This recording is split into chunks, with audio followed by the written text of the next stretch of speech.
Hi and welcome. My name is Patrick Kuchio, the head of missions at Crisis Years Ministries.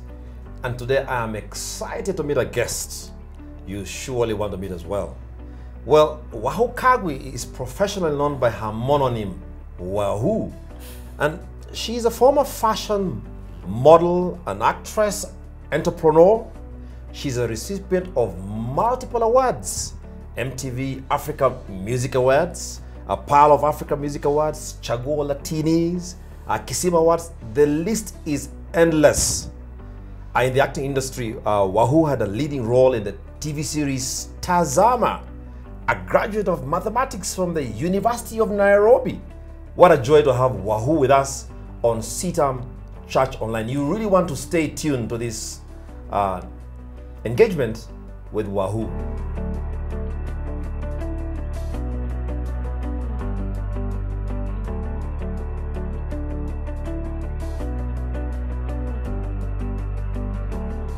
Wahu, karibu sana. Asante. Wow. What a joy to have you on CITAM Church Online. It's so fantastic to be here. I just watch you guys online. Okay. Okay. Yeah. Okay. It's interesting. I mean, we have been waiting just to engage with Wahu, get to know. So who really is Wahu? But I'm sure you need no introduction. But tell me, Wahu, please introduce us to your family, because I know you are a married woman and a mother. Yes, I am. Absolutely. I'm also a sister, a daughter. Yes. So Wahu is, yes, I'm a wife to my husband, Monski. His nickname is Monski. Monski. Monski. Okay. Yeah.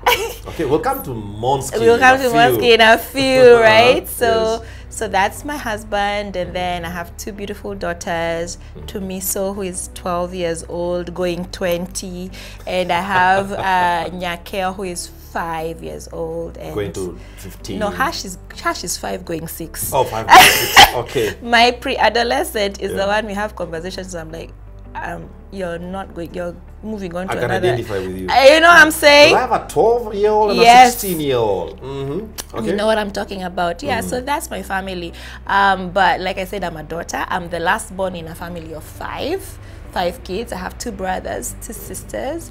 My parents, my dad passed away about 4 years ago, but he lived a rich life, so we are happy for that. And my mom is still with us. She comes to our house every now and then. She's such a joy to be around. Wow. Thank God for her. Wow. So what was it like growing up? Which schools did you go to? Which hood did you grow up in? Did you grow up in the New York, the suburbs of New York, or where did you grow up? I take you right. No, I grew up in Parklands, Jenga Karume flats. I keep telling guys there's a difference between flats and apartments, as we grew up in flats. Okay. Yes.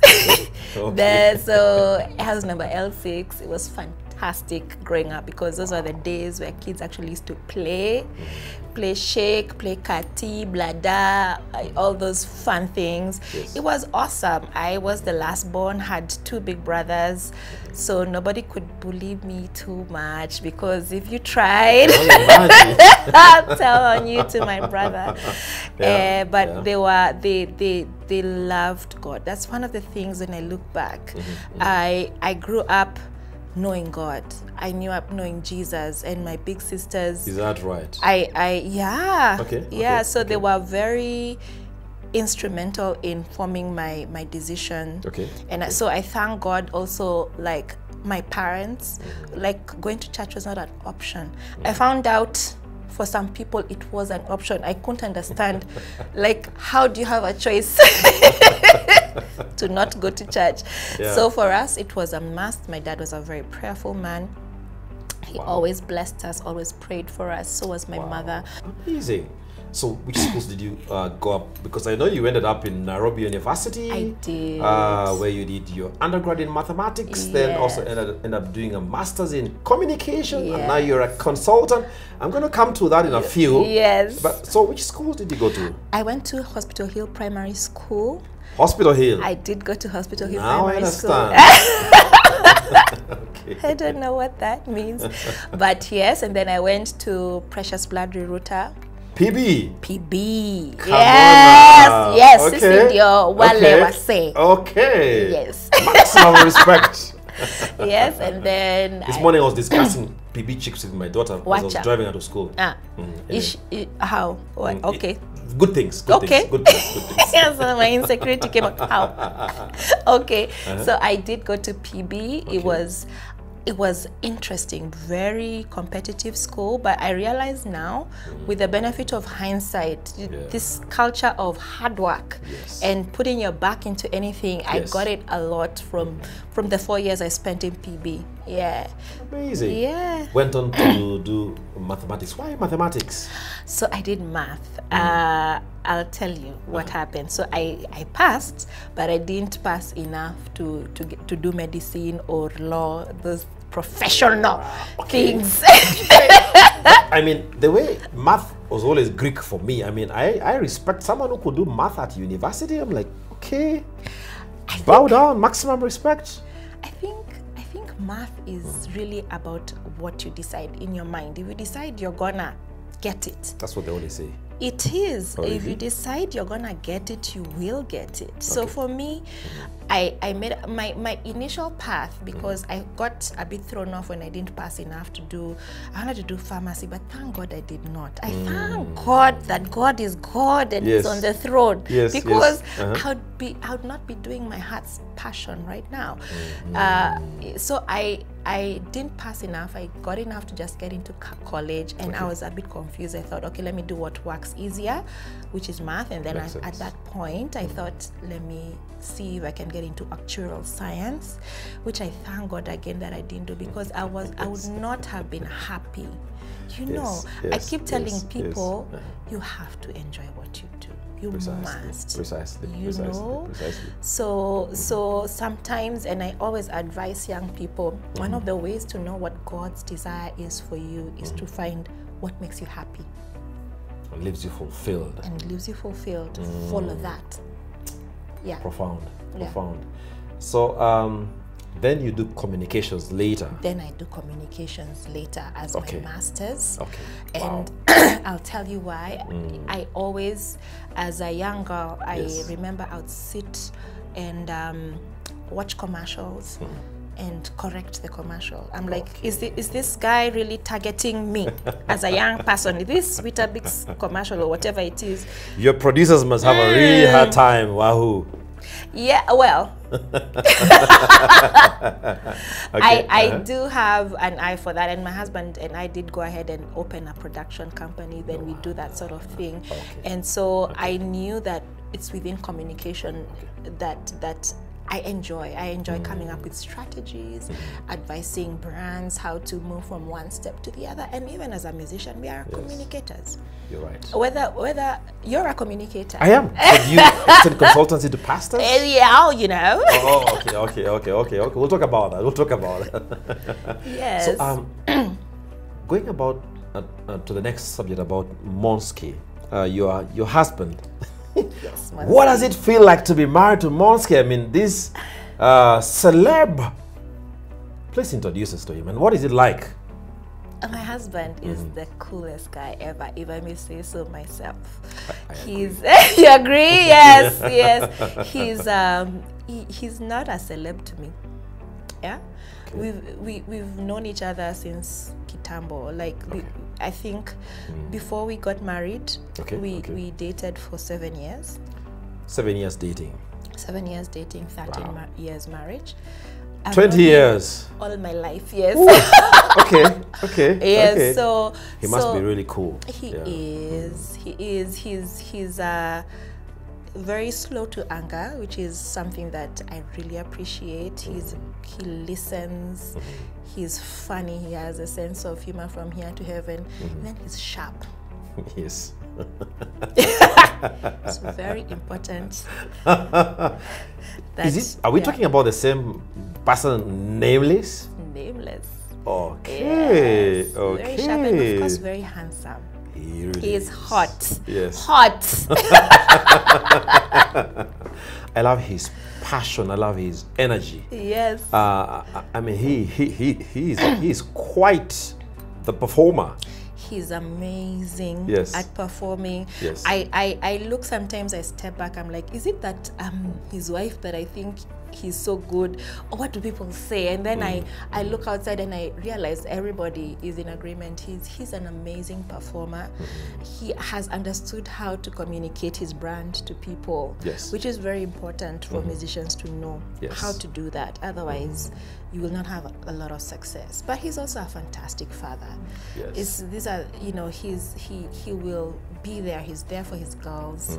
He's there to, you know, talk through, especially now that we have a pre-adolescent. He's there like 150%. Wow. So, and he loves family. Wow. So he's a whole package. Hot one. I actually troll you guys on social media. So I've seen him loving on and doting on the girls, and I'm like, wow, that's quite a man. Tell me, so Wahu is this entrepreneur, she is this consultant, she's this songwriter, this singer, she's this mother, she's this wife, wife of a celebrity. So you guys are actually a celebrity couple. So how do you, what's it like?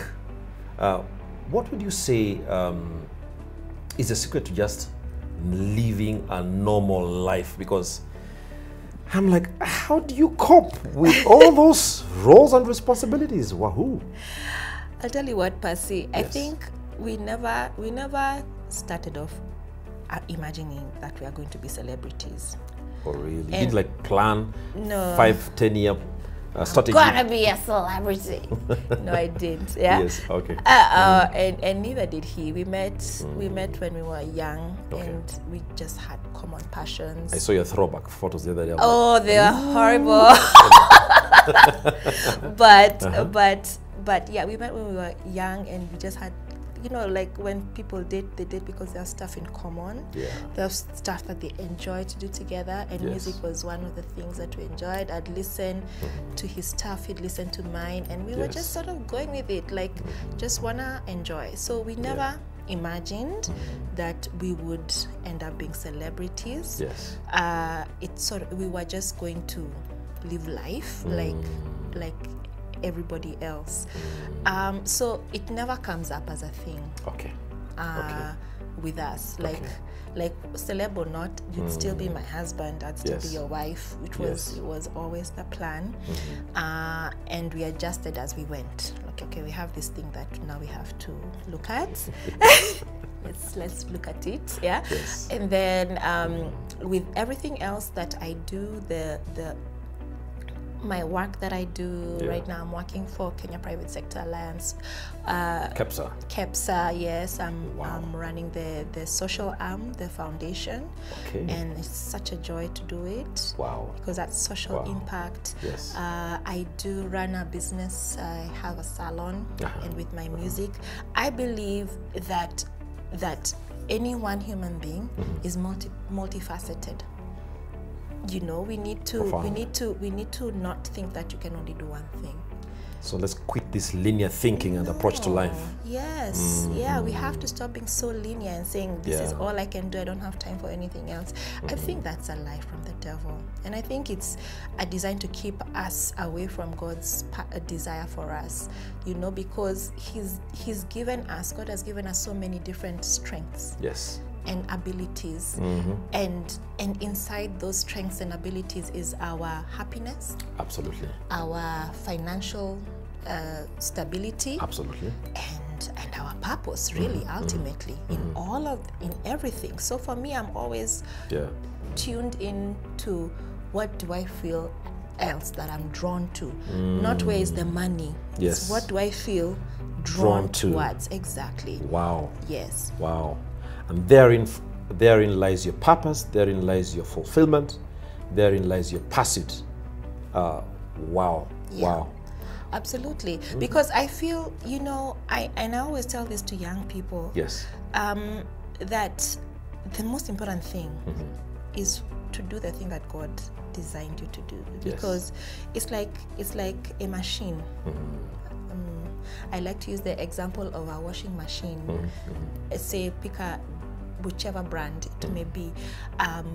that machine, if it had a mind of its own, it would have an idea that it's supposed to wash something. Yes. Right? But maybe not know exactly what. And if you go to the manufacturer or read your manual, you will have an idea of exactly how you're supposed to function and understand you can function in different ways in different environments. And I tell young people, you know, ask your manufacturer. He will never be quiet. If you ask if you seek God and seek Him honestly, He will not be quiet about what He designed you to do, because it's His happiness. It's His joy, right? So, and you'll find that it's not one thing. You'll be led in so many different things that ultimately will make you happy and will serve His purpose. Wow, I couldn't have put it any better. Consult the manufacturer. Consult the manual, read the manual, because therein lies some clear instructions on how to live your life. You are not a biological accident. You are a creature of divine design, and the manufacturer has in store what he designed you to do. But consult him. My name is Patrick Kuchio, the head of missions at Christ is the Answer Ministries. This is Youth Cafe on CITAM Church Online. Please stay tuned as we get to meet Wahu even more.